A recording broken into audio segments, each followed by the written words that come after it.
శ్రీ రామకృష్ణ ప్రభ ఛానల్ను చూడండి, మాసపత్రికను చదవండి.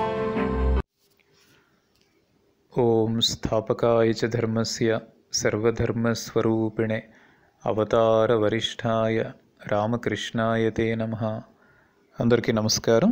శ్రీ రామకృష్ణ కథామృతం 4వ అధ్యాయం, గృహస్థులకు ఉపదేశం.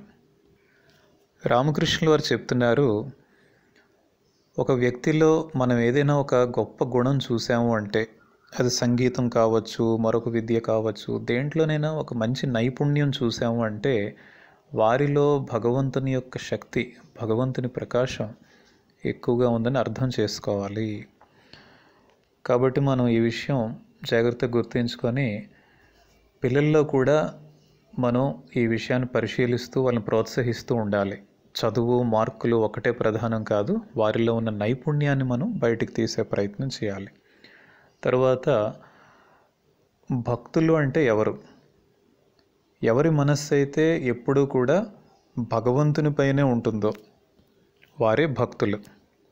ఎవరిలో అయితే అభిమానం, అహంకారం ఉంటాయో వాళ్ళు ఎప్పుడు కూడా భక్తులు కాలేరు.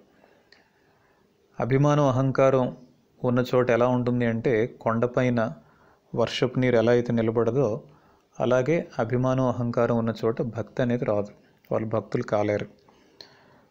కాబట్టి అన్నీ నేనే చేస్తున్నాను అన్న అహంభావం, అహంకారం లేకుండా భగవంతుడే అన్నీ చేస్తున్నాడు, నేను యంత్రాన్ని అనే భావంలో ఉండాలి. మనం ఎన్ని పుస్తకాలు చదివినా, ఎన్ని ప్రసంగాలు విన్నా సరే అది భక్తులు అని చెప్పుకోవడానికి లేదు.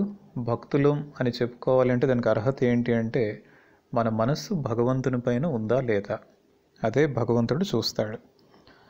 అదేవిధంగా భగవంతుడిని మనం ఏ పేరుతో పెట్టి పిలిచినా, భగవంతుడిని చేరుకోవడానికి ఏ మార్గంలో వెళ్ళినా భగవంతుడు అంగీకరిస్తాడు.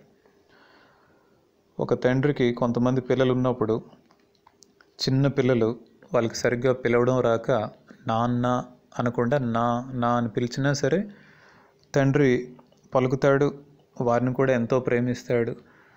కాబట్టి వారి మనసు ఎలా ఉన్నదన్నదే ప్రధానం అక్కడ, అంతేగాని మనం ఎలా పిలుస్తున్నాం అన్నది అంత ప్రధానం కాదు.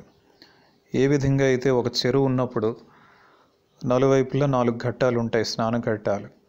అక్కడికి హిందువులు వెళ్ళి జలం అంటారు, మహమ్మదీయులు వెళ్ళి పానీ అంటారు, అదేవిధంగా క్రిస్టియన్స్ వెళ్ళి వాటర్ అంటారు, మరొకరు వెళ్ళి అక్వా అంటారు. ఇలా ఎవరు ఏ పేరుతో పిలిచినా సరే అక్కడ ఉన్నవి నీళ్ళే కదా. అదేవిధంగా మనం ఏ పేరుతో పిలిచినా సరే భగవంతుడినే పిలుస్తున్నాం, ఆ విషయం భగవంతునికి అర్థమవుతుంది. ఆధ్యాత్మిక జీవితంలో సాధన అన్నది ఆరంభంలో చాలా ఎక్కువగా చేస్తూ ఉండాలి మనం. తర్వాత నెమ్మదిగా అది మనకు తెలియకుండానే తగ్గే అవకాశం ఉంది. అదే విధంగా అంటే, ఒక పడవ నదిలో వెళ్తున్నప్పుడు పెద్ద గాలి, వాన, సుడిగాలి ఇటువంటివన్నీ వచ్చినప్పుడు అతను ఏంటంటే, ఆ పడవ నడిపేవాడు చాలా జాగ్రత్తగా ఉండాలి. అతను నిలబడతాడు, చుక్కాన్ని గట్టిగా పట్టుకుంటాడు, ఎటువంటి అపాయం లేకుండా జాగ్రత్తగా చూసుకుంటాడు. అయితే ఎప్పుడైతే అవన్నీ, ఆ తుఫాను ఇవన్నీ కూడా పోయాయో, సుడిగాలి అంతా పోయిందో, అప్పుడు ఆయన నిశ్చింతగా మరలా కూర్చొని జస్ట్ అక్కడ చుక్కాని పైన చేయి వేస్తే సరిపోతుంది. ఆయన పెద్దగా ఎఫోర్ట్ ఏం పెట్టనవసరం లేదు. నెమ్మదిగా తెరచాపని ఎత్తి రిలాక్స్గా కూర్చుంటాడు. అదేవిధంగా ఈ జీవన యాత్రలో మనకు కూడా కామినీ కాంచనాలనే సుడిగాలులు, గాలివానలు ఇవన్నీ కూడా వచ్చే అవకాశం ఉంటుంది. అందుకే మనం ఏం చేయాలి అంటే, సాధన ఎక్కువగా చేస్తూ ఉండాలి. సాధన ఎప్పుడైతే ఎక్కువగా చేస్తామో, ఎక్కువగా మన వైపు నుంచి స్వయం కృషి పెడతామో పడవ నడిపేవాళ్ళగా, అప్పుడు నెమ్మదిగా తగ్గిపోతూ ఉంటాయి మన నుండి. ఎప్పుడైతే ఈ కామినీ కాంచనాలు నెమ్మదిగా మన నుండి దూరం అవుతాయో అప్పుడు మనం ప్రశాంతమైన జీవితం గడిపే అవకాశం ఉంటుందన్నమాట. కాబట్టి ఆరంభంలో ఎక్కువ కృషి చేయాలి. కొందరిలో యోగి లక్షణాలు కనిపించినా సరే వాళ్ళు చాలా జాగ్రత్తగా ఉండాలి. ఈ కామినీ కాంచనాలే యోగానికి విఘ్నం కలిగిస్తూ ఉంటాయి. కాబట్టి ఏమాత్రం జాగ్రత్తగా లేకపోయినా మరలా భోగవాసనల్లో మునిగిపోయే అవకాశం ఉంటుంది. యోగం అంటే ఏంటి అర్థం కావడానికి ఒక త్రాసు ఉంది. త్రాసులో ఒకవైపు బరువు వేసాము అంటే క్రింది ముళ్ళు, పై ముళ్ళు ఒకే గీత పైన ఉండవు కదా, సమాంతరంగా ఉండవు. క్రింది ముళ్ళేమో మనస్సు, పై ముళ్ళేమో భగవంతుడు. ఈ క్రింది ముళ్ళు పై ముళ్ళు రెండు కూడా ఎప్పుడైతే సమాంతరంగా ఉంటాయో అదే యోగం. అందుకే మనం కామనీ కాంచనాలు అనే బరువు వేయకుండా జాగ్రత్త పడాలి. మనస్సు ఎప్పుడు కూడా స్థిరంగా ఉండాలి, లేదంటే యోగం అనేది సిద్ధించదు. మనస్సు అనే దీపాన్ని ఈ సంసారం అనే వాయువు ఎప్పుడు కూడా కదిలిస్తూ ఉంటుందన్నమాట.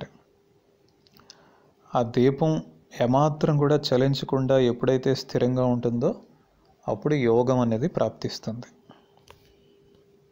ఈ కామనీ కాంచనాలే మనకు ఆధ్యాత్మిక జీవితంలో పెద్ద అడ్డంకులు కాబట్టి వీటి నుండి బయటపడడానికి మనం వాటిని త్యాగం చేయడానికి ప్రయత్నించాలి. ఆ త్యాగంలో రామకృష్ణుల వారే స్వయంగా వారు ఏ విధంగా చేసేవారో ఒక ఉదాహరణ చెప్తున్నారు. కొన్ని సందర్భాల్లో రాజసిక భావాన్ని కల్పించుకునేవారంట త్యాగం చేయడానికి. ఏ విధంగా అంటే ఒక్కొక్కసారి ఆయనకు అనిపించేది ఒక మంచి వస్త్రం కట్టుకోవాలి, పెద్ద ఖరీదైన శాలువా ఒకటి వేసుకోవాలి. ఇటువంటి కోరికలన్నీ కలిగేసరికి వారి దగ్గర ఒక అతను మధుర్ బాబు అని ఒక ధనవంతుడు ఉండేవారు అన్నమాట. వారు ఏర్పాటు చేస్తూ ఉండేవారు. సో ఒకసారి అలాగే ఒక జరీ అంచు వస్త్రం, అదేవిధంగా ఒక శాలువా, ఒక ఉంగరం, ఇవన్నీ పెట్టుకొని మనస్సుకి వారు చెప్పేవారు అన్నమాట. దీన్నే ఉంగరం అంటారు, దీన్నే ఖరీదైన శాలువా అని చెప్పి వెంటనే అవన్నీ తీసి అవతల పడేసేవారు. కాబట్టి ఇది కూడా ఒక రకంగా త్యాగం చేసుకోవడానికి ఇది కూడా ఒక పద్ధతి అని చెప్తున్నారు అన్నమాట. అయితే మనం గుర్తుంచుకోవాలి, ఇది చిన్న చిన్న విషయాల్లో ఈ విధంగా చేసే అవకాశం ఉంటుంది, కానీ కామనీ కాంచనాల విషయంలో మాత్రం మనం ముందేదో అనుభవించి అప్పుడు త్యాగం చేయొచ్చు అంటే అది చాలా కష్టమైన పని. కాబట్టి కొన్ని విషయాల వరకు ఈ విధంగా కూడా త్యాగం చేయొచ్చు అని చెప్తున్నారు అన్నమాట. యోగి లక్షణాలు ఎలా ఉంటాయంట, యోగి అతని యొక్క కళ్ళను చూసి మనం గుర్తుపట్టవచ్చు. ఏ విధంగా అంటే గుడ్లు పొదిగే సమయంలో పక్షి మన వైపే చూస్తున్నట్టు ఉంటుంది, అయితే అది పరధ్యానంగా ఉంటుందన్నమాట. అంటే దాని మనస్సు అంతా కూడా గుడ్లపైనే ఉంటుంది. అదేవిధంగా యోగి కళ్ళు కూడా మన వైపే చూస్తున్నట్లుగా ఉన్నప్పటికీ అతని మనస్సు అంతా కూడా భగవంతుని పైన ఉంటుందన్నమాట. అంటే ఏదో పరధ్యానంగా ఉన్నట్టు కనిపిస్తారు. ఇది మనకు బాగా అర్థం అవడానికి స్వామి వివేకానంద కళ్ళు మనం చూసినట్లయితే మనకు కొంతవరకు అర్థమవుతుంది. ఈ విధంగా రామకృష్ణ వారు చెప్తూ మహేంద్రనాథ్ గుప్తాతో అంటారు, అలాంటి చిత్రం ఎక్కడైనా దొరుకుతుందేమో ప్రయత్నించి చూడు అంటే ఆ విధంగా యోగి కళ్ళు అవి చిత్రించి అటువంటి చిత్రాన్ని చూపించమంటున్నారు అన్నమాట రామకృష్ణుల వారు. తర్వాత కర్మయోగం గురించి కొంతవరకు చెప్తున్నారు. కర్మలు అనేవి మనం చేస్తూనే ఉండాలి. భక్తుడు భగవన్నామ స్మరణ చేయడం కూడా కర్మే. అదేవిధంగా ధ్యానం చేయడం కూడా కర్మే. మనం ఊపిరి పీల్చుకోవడం కూడా కర్మే. కాబట్టి కర్మ త్యాగం అనేది అవ్వదు. అందుకే మనం ఏం చేయాలంటే కర్మలు ఎటు చేయాలి. కాబట్టి కర్మ అంటే పని. ఆ కర్మ ఫలితాన్ని భగవంతునిపై వదిలిపెట్టాలి. ఆ విధంగా చేసినట్లయితే మనకు ఎటువంటి దోషం ఉండదన్నమాట. కర్మ ఫలితాన్ని ఎప్పుడు కూడా భగవంతునికే అర్పిస్తూ ఉండాలి. అందుకే మనం సాధారణంగా చెప్తూ ఉంటాం అన్నమాట రామకృష్ణ మిషన్లో. ఏదైనా చాంటింగ్ చేసినప్పుడు లేదంటే మరొక సందర్భంలో లాస్ట్లో ఏంటంటే శ్రీరామకృష్ణ అర్పణమస్తు అంటే దాని అర్థం ఏంటంటే ఆ కర్మ ఫలితాన్ని రామకృష్ణుల వారికి అర్పిస్తున్నట్టుమాట. ఆ విధంగా చేస్తే ఆ కర్మలో ఎటువంటి దోషం ఉండదు.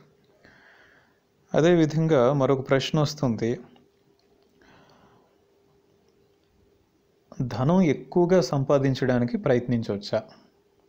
ఇది చాలామందికి సందేహం రావచ్చు. ఎందుకంటే ఆధ్యాత్మిక జీవితంలో ఉన్నప్పుడు ధనం సంపాదించకూడదా, ఒకవేళ సంపాదించినా ఎక్కువ సంపాదించకూడదా, ఇక్కడ అదే ప్రశ్న వస్తుందన్నమాట.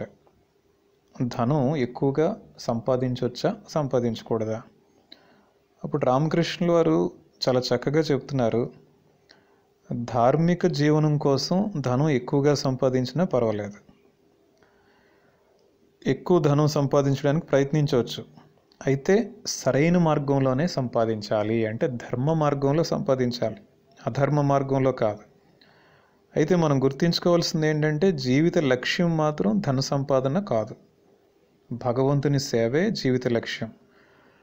భగవంతుని సేవ చేయడం, అదేవిధంగా భగవత్ సాక్షాత్కారం ఇదే జీవిత లక్ష్యం. కానీ డబ్బు సంపాదించడం అన్నది మన లక్ష్యం కాదు.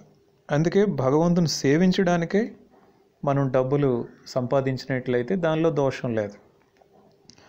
కాబట్టి మనం ధర్మ మార్గంలో సంపాదించాలి, అవసరమైనంత వరకు మన దగ్గర ఉంచుకోవాలి, మిగిలింది భగవంతుని సేవ కోసం మనం అది వినియోగిస్తూ ఉండాలి. భగవంతుని సేవ అంటే సేవా కార్యక్రమాలు, ప్రతి మనిషిలో ఉన్న భగవంతునికి సేవ చేయడం, అటువంటి సేవా కార్యక్రమాల్లో మనం వాడే అవకాశం ఉంటుంది ధనం.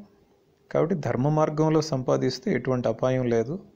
సరైన రీతిలో దాన్ని ఖర్చు పెట్టడం కూడా మనకు తెలియాలి. కుటుంబ బాధ్యతలు ఇవన్నీ ఎంతకాలం ఉంటాయంటే మనకి భగవంతునిపై భక్తి పెరిగే కొద్దీ ఆ బాధ్యతలు కూడా నెమ్మదిగా తగ్గిపోతూ ఉంటాయి. ఏ విధంగా అయితే కాయ కాసిన తర్వాత పువ్వు నిలబడదు కదా, అదేవిధంగా ఎప్పుడైతే మనలో భగవంతునిపై ఆకర్షణ, భగవంతునిపైన భక్తి పెరుగుతూ ఉంటాయో ఈ బాధ్యతలు కూడా నెమ్మదిగా తగ్గిపోతూ ఉంటాయి. అందరికీ నమస్కారం.